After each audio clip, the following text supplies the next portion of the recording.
Everyone. Good morning. Thank you for joining us here. It's been a week, has it not? It has. Spring has sprung, though. Yes. Spring has sprung. Spring is officially here all over the place. I worked in the yard so much this week, and oh my goodness! And you know, it's Earth Day is what Wednesday. Well, it's next Thursday, right. but our service is It's on Wednesday Wednesday. night. Yes. And I worked out in the yard to the point one of my neighbors came over and said, "You know, you have become our very favorite neighbor." But I was out there in the earth. And here in Florida, it's sand, and I love it because you can dig a 5-gallon hole like that fast. You can. That is one thing I had to adjust to. Digging a hole in East Tennessee where it's red clay yeah. is so hard all the time.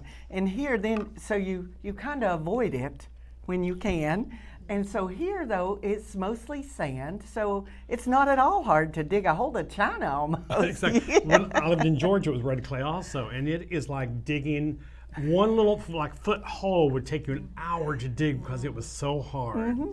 But you never grow weary. No. Because it's the benefit in the long run of all Yes. those beautiful flowers and trees and shrubs, and I love ivy. I was just out there working with Merrill in our rose garden. Mm-hmm. Our rose garden is so beautiful, folks. You need to come to a live service and just take a new walk through our rose garden. It's Yes. beautiful. Yeah, and she tends the flowers. so She does. beautifully. She does. They love her. Yes. Right. But it's a new day. I don't get weary working in the yard. That's actually it's sort of like when I'm driving. I always say some of my best talks, best sermons I've ever given was something that's coming to me when I'm actually being in that zone of, working in the yard or driving down the road when you're alone with God.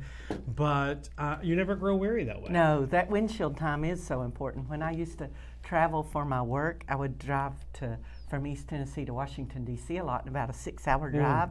I would come up with some of my best ideas. Exactly. With marketing and different things, I would come up with some of the best ideas. Driving. And that helps us from getting weary. How do Yes. let's talk today about what spiritual practices do we put in place to keep us from getting weary, either in our lives or spiritually weary? Well, for me, because speaking of holes, growing up in Ireland, sometimes the problem was you wouldn't dig a hole because there's so much rain and water.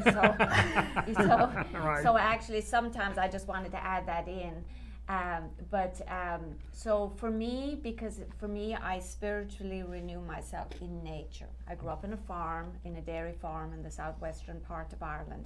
So when I feel like I'm disconnected and I know because I feel agitated or I'm tired or my body is tired and I know I have to move, get outside, walk, just be in nature. So that's where I usually will start. And that could be swimming, going to the water. That's why I love living in Florida, because I go to the water. The water, I'm a Leo sign, and I don't know why, but water calms me. Maybe it just brings my Leo flame down or something, but the water soothes me. And if I'm away, so that's usually where I begin. And of course, I'm a yoga teacher as well. So any time I go into physical movement is medicine for me, spiritual medicine. Absolutely. So that's where I begin. I move, I shake it off. If I'm away somewhere, I'm in a hotel or where I can't really get out, I still get out. Like I'll walk around a building, I walk, I move, and that's where I begin. And then I'll sit and I'll go into a prayer, close my eyes. And I love Michel Pascal, his Meditations for the Modern World, where you can actually go into meditation while you're in traffic, while you're in the middle of the stress, while you're in the middle of the people. So that's usually a way that I begin. And take it from there. And she said something I know you can relate to. Excuse me. Being from Tennessee, there is nothing better. I even do that now sometimes. Get someplace like the park over by the Vinoy, take my shoes off and actually put my little toes down to the cool sand or to the cool grass. Sand sometimes here. But that cool grass, there's nothing that just really calms your soul like the touch of that earth. Yeah. Absolutely. It grounds you and centers you so that you can find that center where you reconnect with that God within you. Because sometimes, and especially in the world today right now, there's so much going on that is there's so much violence, illness, so much going on that we can sometimes get disconnected, and we need to take a moment and breathe and reconnect with the earth. It's one of the best ways to reconnect yourself, center yourself, is to get with the earth, whether it's put your toes in the sand at the beach for the day. I'm also a fire sign. Being a Sagittarian, I'm a fire sign, and nothing soothes me more than to take the waters at the ocean. I go in and do a cleansing ritual that's unique to the Cherokee and take the waters and cleanse away that negativity.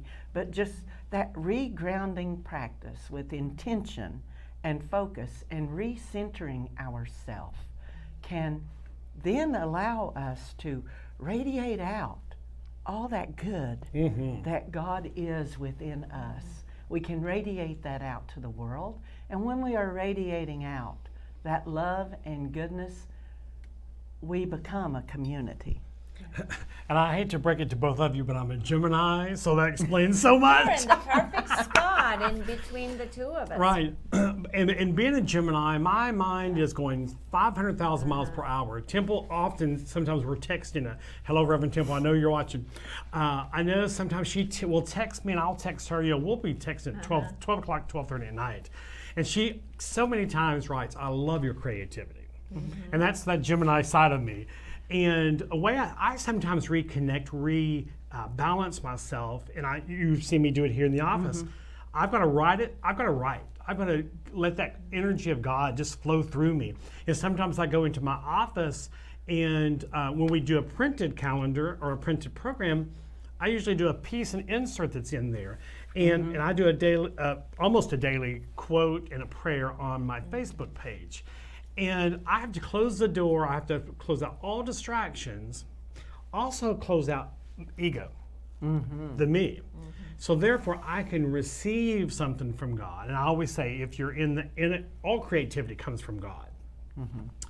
And that's sometimes how I reconnect. I close the door. I'm writing. Sometimes I've got notebooks and notebooks and notebooks of stuff I've written that someday I'll publish, which I had published.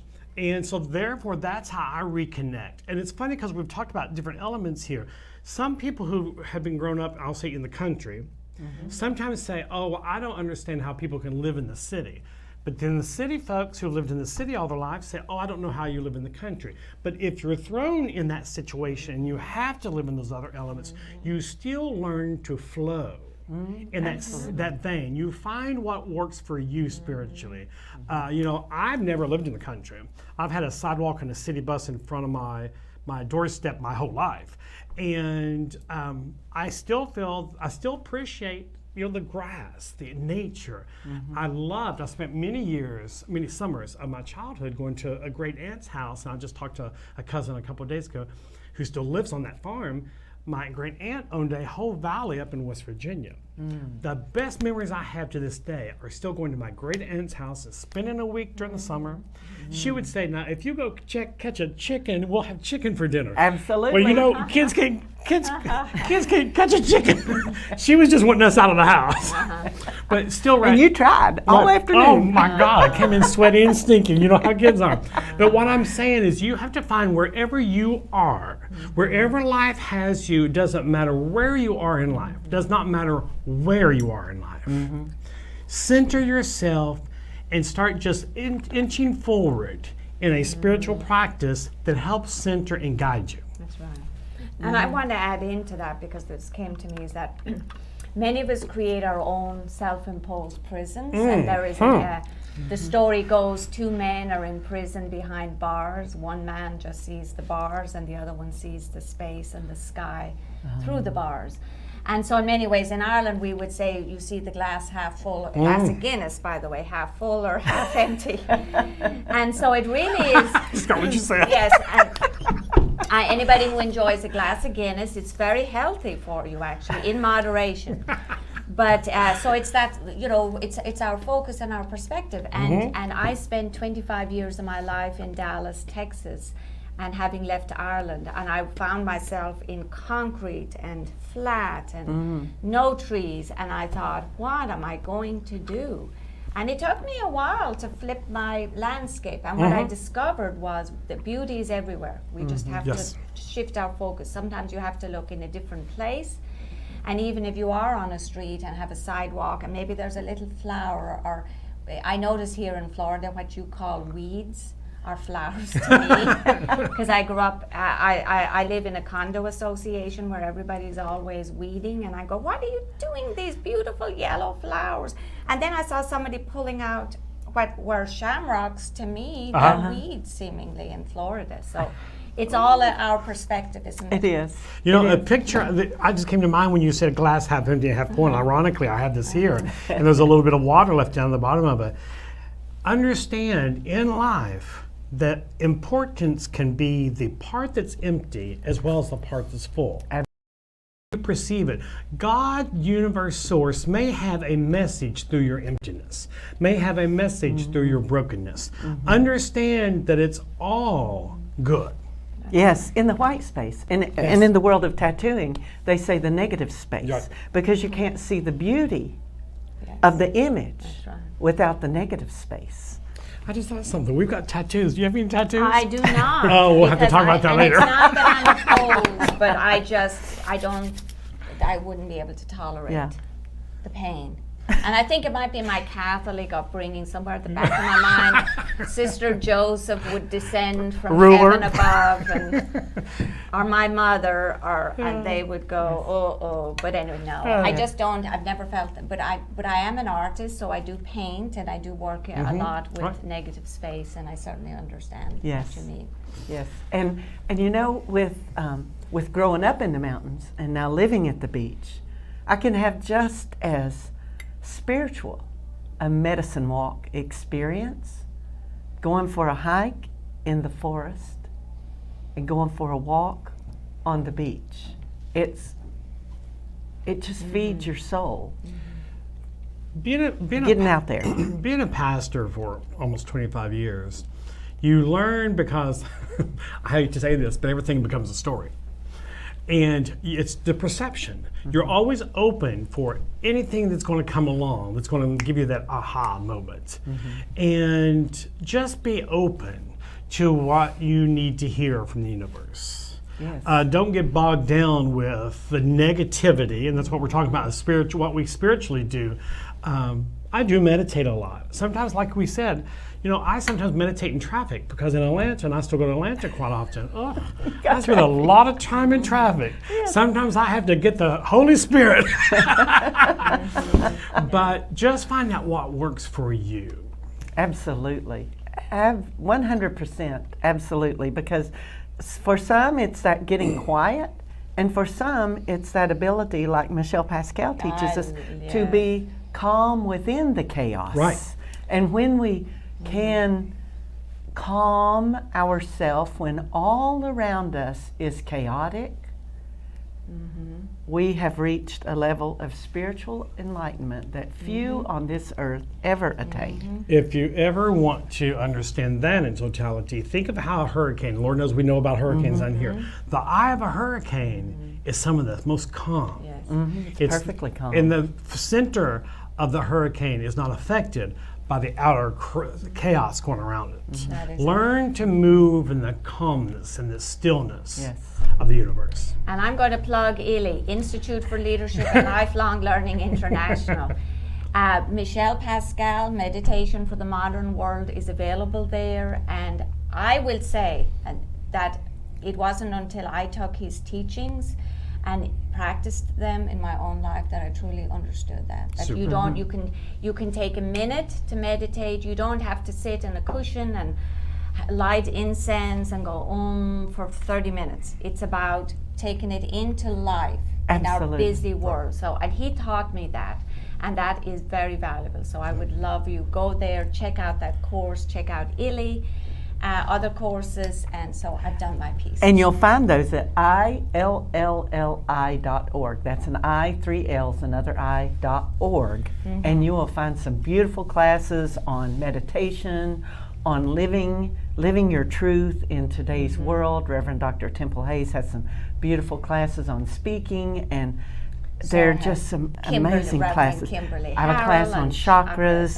and interfaith it's just an amazing resource for you to use. ILLLI.org. And there's a new webinar coming up May 18th. There sure is. Offered yes, by Reverend yes. Temple, Reverend Christy Hardwick, and our own Ryan Owens, who is a current student at Illy. That's right. And I will say also too, since we're addressing business, many people have said they didn't know that we were open for service. Repeatedly people say, oh, I missed such and such. Why didn't you tell me such and such? I'm going to stress something. I'm going to stress it later also too in the service. We have such a negative database. I'm going to say that because I was told this week that 50% of the information that we have in our database is incorrect. And I know this for a fact because there's been several times that I've needed to contact many of you to reach out to you because you've lost a loved one, a family member, yada, yada, yada. And we couldn't get a hold of you because we have the wrong information. Please email us at admin@firstunity.org.